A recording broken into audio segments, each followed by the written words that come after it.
دینار. ربع دینار کس کہتے ہیں؟ اردو میں کہتے تھے وہ چونی ہوتی تھی، 1 روپے کے 4 چونیاں ہوتی تھی. ٹھیک ہے جی، 25 پیسے جس کو آپ کہتے ہیں. تو 25% یعنی ربع وہ جو ہوگا وہ. ٹھیک ہے.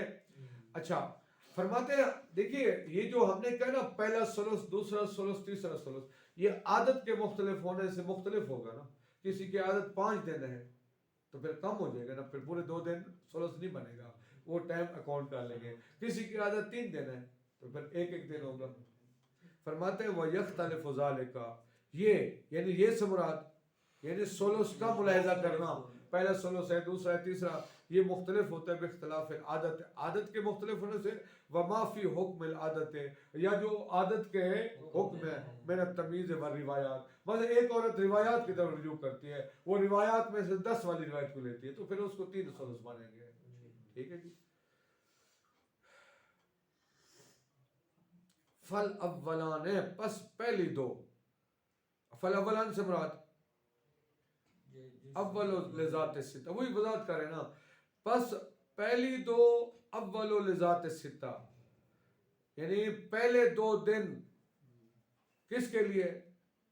پہلے 2 دن ہوں گے اولون، فل اولان اولون لذات الستہ، یعنی وہ عورت جو خون حیض 6 دن کرا دیتی ہے اس کے لیے پہلے 2 دن. ٹھیک ہے نا، اس میں 1 دینار ہوگا. والوسطان وسطن، اور درمیان والے 2 دن وسط شمار ہوں گے. والاخیران آخر، اور آخری 2 دن آخری ثلث شمار ہوگا. عبارت سمجھ آئی ہے؟ یعنی فل اولان، پس پہلے 2 دن پہلا ثلث، اول پہلا ثلث ہوگا کس کے لیے؟ لذات الستہ، اس عورت کے لیے جس کی عادت کتنی ہے؟ 6 دن ہے. والوسطان، درمیان والے 2 دن وسط شمار ہوں گے، وسط ثلث شمار ہوگا. اور آخری 2 دن آخر ثلث. وہاں اسی طرح اگر اس کی عادت 7 دن ہے، 8 دن ہے، 9 دن ہے، 9 دن ہے تو پھر 3 دن بن جائیں گے. ٹھیک ہے جی. اچھا کس کو کفارت ہے؟ ومصرفها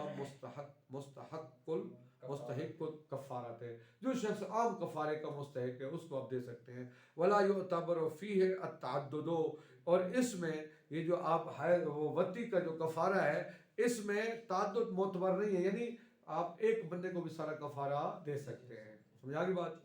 تعدد معتبر نہیں ہے، یعنی جو مستحقین ہے نا ان کا متعدد ہونا معتبر نہیں ہے.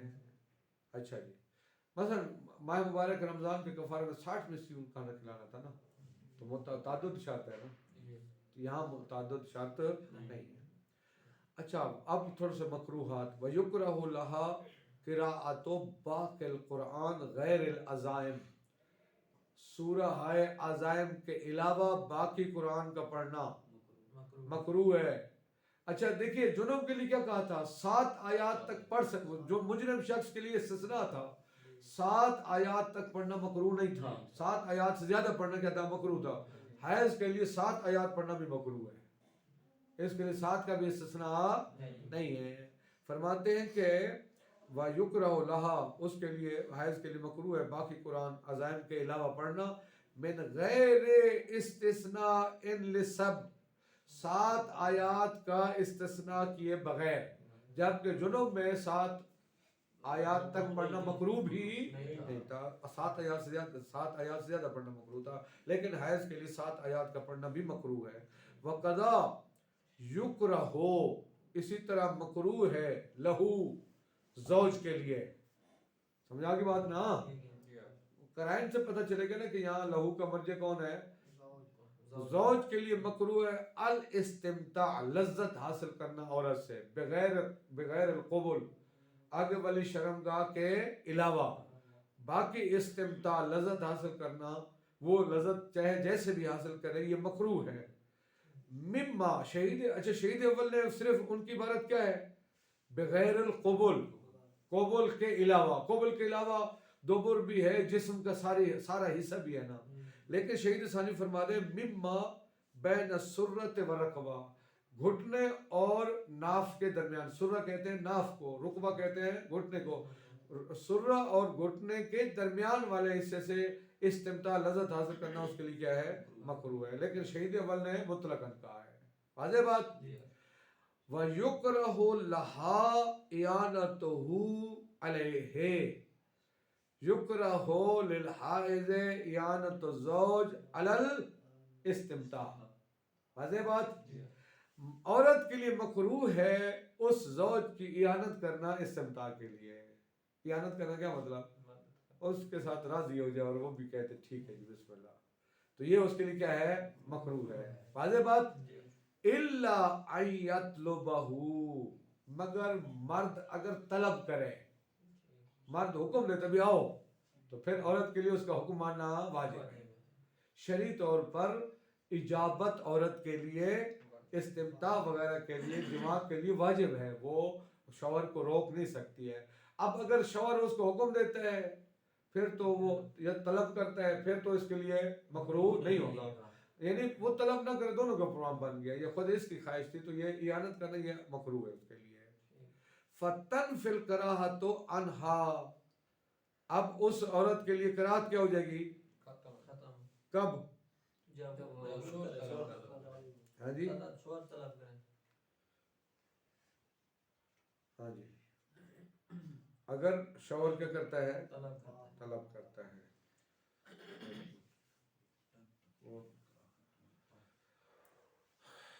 اچھا جی. فتن فی الکراہۃ عنہا لوجوب الاجازت ہے، اگر شوہر طلب کرتے ہیں تو پھر اس سے وہ کراہت منتفی ہو جائے گی چونکہ اجابت واجب ہے. اجابت سے مراد لبیک کہنا اس کا. ٹھیک ہے جی. وَيَظْهَرُ مِنَ الْعِبَارَةِ کراہۃ الاستمتاع بغیر القبول مطلقاً. شہید اول کی عبارت سے ظاہر ہوتا ہے کہ غیر قبول کے علاوہ، یعنی قبول کے علاوہ مطلقاً، چاہے ما بین سرت و رکبہ ہو یا نہ ہو، مطلقاً استمتاع لذت حاصل کرنا مکروہ ہے. شہید اول کی عبارت یہی کہتی ہے، چونکہ مما بین سرت و رکبہ، تو شہید ثانی نے کہا ہے نا، شہید اول کی عبارت تو مطلق ہے. کہتے ہیں ان کی عبارت سے اطلاق ظاہر ہوتا ہے کہ قبول کے علاوہ جسم کے کسی حصے سے بھی استمتاع مکروہ ہے. لیکن والمعروف ما ذکرنا ہو، فقہا کے درمیان مشہور ہوئی ہے جو ہم نے ذکر کیا ہے. ہم نے کیا ذکر کیا ہے؟ کہ ما بین السرۃ والرکبہ، ان کے درمیان استمتاع مکروہ ہے، باقی مکروہ نہیں ہے. اچھا، اب کچھ مستحبات ہیں اس کے لیے. مستحبات بھی ہو سکتے ہیں، کہتے ہیں ہاں ہیں مستحبات. وَيُسْتَحَبُّ لَهَا، حائض کے لیے مستحب ہے الجلوس فی مصلاها، یہ ٹھیک ہے، اپنے مصلا. مصلا سے مراد وہ جس کو اردو میں مصلا کہتے ہیں، وہ بھی ہو سکتا ہے جائے نماز. ٹھیک ہے، وہ بیٹھے جائے نماز میں. ان کان لہا محل معد لہا، اگر اس مصلا سے مراد وہ جگہ، اگر اس نے گھر میں کوئی ایسی جگہ بنا رکھی ہے، بعض گھروں میں ہوتا ہے کہ گھر کے ایک کمرہ یا ایک کونے میں وہ انہوں نے جہاں نماز پکی بچھائی ہوتی ہے، اس کے لیے نماز کے لیے مخصوص کیا ہوتا ہے اس کمرے کو. اگر اس نے اس کے لیے کوئی محل معد لہا تیار کر رکھا ہے، اگر اس نے عبادت کے لیے کوئی محل تیار کر رکھا ہے تو وہاں بیٹھے. وہاں بیٹھنا مستحب ہے، نماز نہیں پڑھے گی، بیٹھے گی. اچھا، وَإِلَّا، اگر کوئی مخصوص جگہ نہیں بنائی ہوئی ہے، فَحَيْثُ شَاءَتْ، پھر گھر میں جس جگہ چاہے وہ بیٹھ جائے، اس کو مصلی قرار دے. وہ بھی بعد الوضو، وضو کرنے کے. وضو کی نیت کیا کرے گی؟ المنوی بہ التقرب دون الاستباحہ، وہ نیت کرے گی صرف قربت اللہ، مباح ہونے نماز کے. استباحہ اباحہ کی نیت وہ نہیں کرے گی کیونکہ فائدہ نہیں ہے نا، فضول ہے نا، چونکہ وہ نماز کے لیے مبیح نہیں ہے. واضح بات. وَتَذْكُرُ اللَّهَ تَعَالَى بِقَدْرِ الصَّلَاةِ، اب وہ اس مصلی پہ بیٹھ گئی ہے، اس جگہ پہ بیٹھ گئی ہے. اب وہ جتنی دیر میں نماز پڑھی جاتی ہے اتنی دیر میں ذکر خدا کرتی رہے، لا الہ الا اللہ، سبحان اللہ، والحمد للہ، لا الہ الا اللہ، اللہ اکبر. اس طرح وہ ذکر کرتی رہے. کیوں؟ یہ مقصد کیا ہے بھی؟ مقصد ہے لبقاء التمرین علی العبادت، تاکہ وہ عبادت کی جو عادت ہے وہ ختم نہ ہو، وہ تمرین جاری رہے. عادت اس کی، عبادت کی عادت تاکہ ختم نہ ہو. دیکھیں اگر ہر مہینے مثلا 7-8 دن اگر وہ نماز نہیں پڑھے گی تو ایسے سست ہو جائے گی نا. لہذا مستحب قرار دیا کہ وہ ان دنوں میں آ کر مصلی پہ بیٹھ جائے تاکہ اس کی عادت برقرار رہے. فَإِنَّ الْخَيْرَ عَادَةٌ، کہتے ہیں وہ بہت ساری چیزیں ہوتی ہیں وہ عادت کی وجہ سے اچھائی بن جاتی ہیں. یعنی بہت ساری چیزیں جو عادت جن کی کیا ہوتی ہے، اچھی ہوتی ہے نا، عادت رکھیں گے تو بہتر ہے. وَيُكْرَهُ لَهَا الْخِضَابُ بِالْحِنَا وغیرہ، مکروہ ہے عورت کے لیے خضاب کرنا مہندی کے ساتھ یا غیر مہندی جو آج کا کلر ہے وغیرہ، کل جنوب ہے، ٹھیک ہے۔ اچھا اب مسئلہ اگلا آ گیا ہے وَتَتْرُكُ ذَاتُ الْعَادَةِ، دیکھیے پیچھے بھی اشارہ ہوا ہے، فصل مسئلہ دیکھیں، جو صاحب عادت عددیہ وقتیہ ہے یا وقتیہ ہے، اس کا حکم یہ تھا جیسے خون کو دیکھے گی فوراً حیض قرار دے گی، عبادات کو ترک کر دے گی۔ لیکن جو عادت عددیہ ہے وہ مضطربہ کی طرح ہے، مضطربہ کی طرح مطلب 3 دن انتظار کرے گی، 3 دن کے بعد جا کر وہ اس کو خون حیض قرار دے گی، اس مسئلے کو بیان کریں۔ وَتَتْرُكُ ذَاتُ الْعَادَةِ الْمُسْتَقِرَّةِ وَقْتًا وَعَدَدًا، وہ صاحب عادت عورت ترک کر دے گی العادت المستقرۃ وقتاً وعدداً، یعنی وہ عادت جو کنفرم ہو چکی ہے وقت اور عدد کے اعتبار سے، او وقتاً خاصاً، یا عادت اس کی پکی ہو چکی ہے وقت کے اعتبار سے، یعنی صاحب عادت عددیہ وقتیہ اور صاحب عادت وقتیہ۔ تترک ذات العادت العبادتا، یہ صاحب عادت عددیہ وقتیہ اور صاحب عادت وقتیہ یہ ترک کر دے گی عبادت کو۔ المشروطۃ بالطہارہ، وہ عبادت جو شرط ہے مشروط ہے کس کے ساتھ؟ اچھا کب ترک کرے گی؟ برؤیت الدم میں، جیسے ہی خون کو دیکھے گی۔ اما ذات العادت العددیۃ خاصتاً، لیکن وہ عورت جس کی عادت صرف عدد کے اعتبار سے ہے، فہیا کالمضطربۃ فی ذالک، وہ ترک عبادت کے اعتبار سے، فی ذالک ترک عبادت کے اعتبار سے وہ مضطربہ کی طرح ہے، کما سلف، جس طرح کہ پہلے گزر چکا ہے، مضطربہ کی طرح ہے، وغیرہا اور غیر مضطربہ، ٹھیک ہے نا، وغیرہا یعنی جس کی عادت عددیہ نہیں ہے، غیر حق کا مطلب پیچھے دیکھیں پہلے حکم کس کا بیان کیا؟ عددیہ وقتیہ اور وقتیہ کا، پھر بیان کیا ہے عددیہ کا، وغیرہ، اور ان کے علاوہ کون ہے؟ مبتدع اور مضطربہ۔ من المبتدع والمضطربہ بعد ثلاثۃ ایام، وہ کیا کرتی ہیں؟ وہ 3 دن کے بعد ان کو خون حیض کرا دے گی۔ 3 دن کے بعد خون حیض قرار دینے کا مطلب ہے کہ وہ ترک عبادت بھی ابھی نہیں کریں گی، احتیاطاً۔ وہ بھی ہم کیوں کہتے ہیں 3 دن تک؟ بطور احتیاط ہم کہتے ہیں 3 دن تک وہ عبادت کو ترک نہیں کرے گی نا، جی 3 دن نہیں کرے گی، ہاں جی، یعنی وہ 3 دن کے بعد خون حیض قرار دے گی نا، تب عبادت بھی تب ترک کرے گی، اور یہ کام کیا ہے؟ احتیاط۔ یعنی مبتدع اور مضطربہ کا 3 دن کے بعد ہم کہتے ہیں فوراً عبادت کو ترک 3 دن کا انتظار کرے گی، یہ احتیاط کے طور پر ہے، ہو سکتا ہے اس کا وہ ان دنوں میں کیا ہو، خون حیض نہ ہو، ہاں ہو سکتا ہے وہ، اس احتیاطاً ہے۔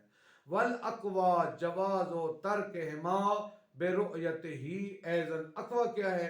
جواز ترک المبتدعۃ والمضطربۃ، مضطربہ اور مبتدع بھی جائز ہے ان کا ترک کرنا عبادت کو برؤیت الدم میں ایضا، یعنی جس طرح ان پہلے 2 کے لیے وہ تھا نا، ہاں یہ بھی ممکن ہے کہ یہ بھی خون کو دیکھتے ہی ترک عبادت کرتے ہیں، خصوصاً خاص طور پر اذا ظنتا ہو حیضاً، جب یہ مبتدع اور مضطربہ اس دم کے بارے میں ان کو گمان ہو کہ وہ حیض ہے، ٹھیک ہے جی، پھر یہ بھی رؤیت دم سے ترک عبادت شروع کر دیں گے۔ وَهُوَ اختیارہ فی ذکرہ، اور اسی کو کتاب ذکر میں، یعنی مبتدع اور مضطربہ بھی عبادت کو ترک کر دیں گی خون کو دیکھتے ہی، ٹھیک ہے نا، اسی کو اختیار کیا ہے، ہی کا مرجع ہے شہید اول نے اسی کو اختیار کیا کتاب ذکر میں، ٹھیک ہے۔ وَاقْتَصَرَ فِی الْکِتَابَین، لیکن اپنی 2 کتابین سے مراد بیان اور دروس، کیونکہ ذکر تو گئی نا، باقی بیان اور دروس میں اختصار کیا ہے علی الجواز، کہ جائز ترک عبادت جائز کب ہے؟ ما ظن ہی خاصتاً، جب اس کو یعنی صرف کیا ہو، خاص طور پر ظن ہو کہ یہ خون حیض ہے، تب وہ ترک کرے گی، وگرنہ ترک نہیں کرے گی۔ اچھا وَيُكْرَهُ وَطْءُ، اگلا مسئلہ، خون حیض ختم ہو گیا ہے لیکن غسل نہیں کیا ہے، اس دوران مکروہ ہے، حرام نہیں ہے بہرحال، ٹھیک ہے جی۔ وَيُكْرَهُ مکروہ ہے، وَطْءُهَا، کا مرجع کیا ہوگا؟ مرد کہاں ہوگا؟ مرد تو وطی نہیں کرتا نا. اس عورت کے ساتھ وطی کرنا، یعنی مرد کے لیے وطی کرنا عورت کے ساتھ یہ کیا ہے؟ مکروہ ہے. قبلاً کب؟ چونکہ قبلاً کی کیوں شرط لگائی؟ کیونکہ دوبراً تو یا باقی سمجھا تو ویسے ہی جائز ہے نا، وہ حرام نہیں ہے. بعد الانقطاع، خون کے ختم ہونے کے بعد، اور قبل الغسل، غسل سے پہلے. علل ازہر، یعنی بہت سارے فتاوی اور بہت سارے دلیلوں میں سے اظہر یہی ہے کہ اس کے لیے کیا ہے؟ مکروہ ہے. خلاف للصدوق، برخلاف کے ان کے شیخ صدوق کے، حیث حرمہ، انہوں نے اس کو حرام قرار دیا ہے. واضح. ومستند القولین الاخبار المختلفۃ ظاہرا. دیکھیے بعض کہتے ہیں غسل سے پہلے اور خون حیض ختم ہونے کے بعد وہ کیا ہے؟ وطی کرنا مکروہ ہے. بعض کہتے ہیں حرام ہے. ان روایات کے ساتھ جم کیا ہے؟ کہتے ہیں روایات دونوں کی دلیلیں جو ہے نا، دونوں کا جو مستند ہے وہ مختلف ہے. دونوں کا جو مستند ہے وہ مختلف روایات ہیں. ہم ان روایات کے درمیان جم یہ کرتے ہیں، ہم قرات پر کیا کرتے ہیں؟ کس طرح؟ بعض روایات کہتی ہیں جائز ہے، بعض روایات کہتی ہیں منع کی گئی، نہیں کی گئی ہے. تو ہم نہیں کا حمل کرتے ہیں کس پر؟ مکروہ پر. ومستند القولین، دونوں قولوں کی دلیلیں. دونوں قولوں سے مراد جو کہتے ہیں اس مذکورہ صورت میں حرام ہے اور بعض کہتے ہیں مکروہ ہے. کہتے ہیں دونوں قولوں کا جو مستند ہے الاخبار المختلفۃ ظاہرا، ظاہراً وہ مختلف روایات کا ظاہر ہے.